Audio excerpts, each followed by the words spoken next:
Have you ever heard the old fable about the water bearer?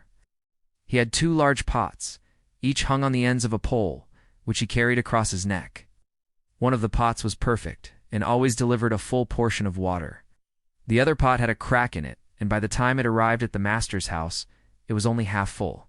For 2 full years this went on daily, with the bearer delivering only 1.5 pots of water to his house. The perfect pot was proud of its accomplishments, flawless in its duty.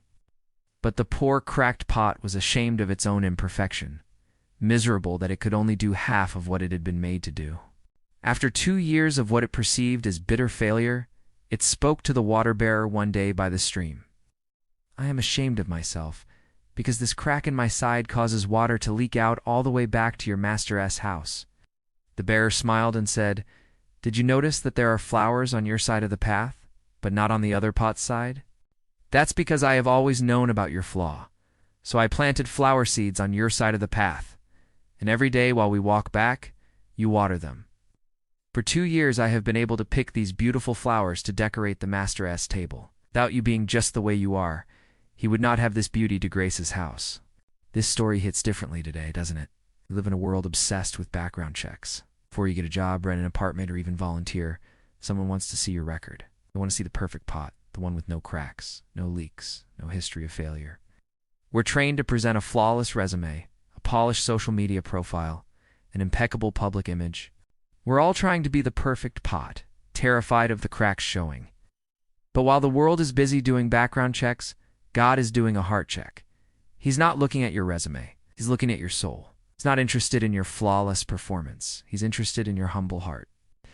He's not looking for the perfect, but for the repentant. In the scriptures, there's a special term for the people God favors, the Anawim. It's a Hebrew word that means the poor, the lowly, the humble, the bowed down. These aren't the people with perfect track records. They are the ones who are acutely aware of their need, or cracks.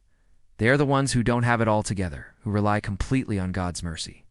Think of the widow with her 2 small coins, the tax collector beating his breast in the temple, the prodigal son returning in shame. These are the Anawim. God seems to have a preference for the scraps of the world, the leftovers that everyone else overlooks. The world values strength, intelligence, and success. But God, He chooses the foolish to shame the wise. He chooses the weak to shame the strong. He chooses the lowly and despised things of the world, even the things that are not, to nullify the things that are. The Bible calls this the scandal of nothings. It's scandalous to our human logic. Why would an all-powerful God build his kingdom with cracked pots?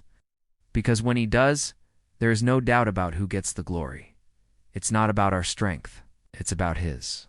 It's not about our perfection. It's about his power being made perfect in our weakness. This is the whole economy of God's kingdom. It turns our worldly values completely upside down.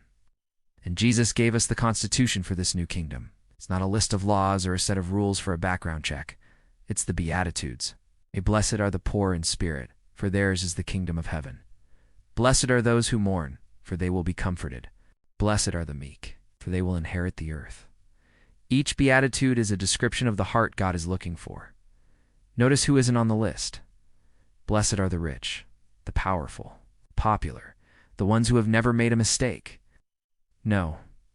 The blessings are for the poor in spirit, the ones who know they are spiritually bankrupt without God. They are for those who mourn their own brokenness and the brokenness of the world. They are for the meek, the gentle, the ones who don't push their own way to the front of the line.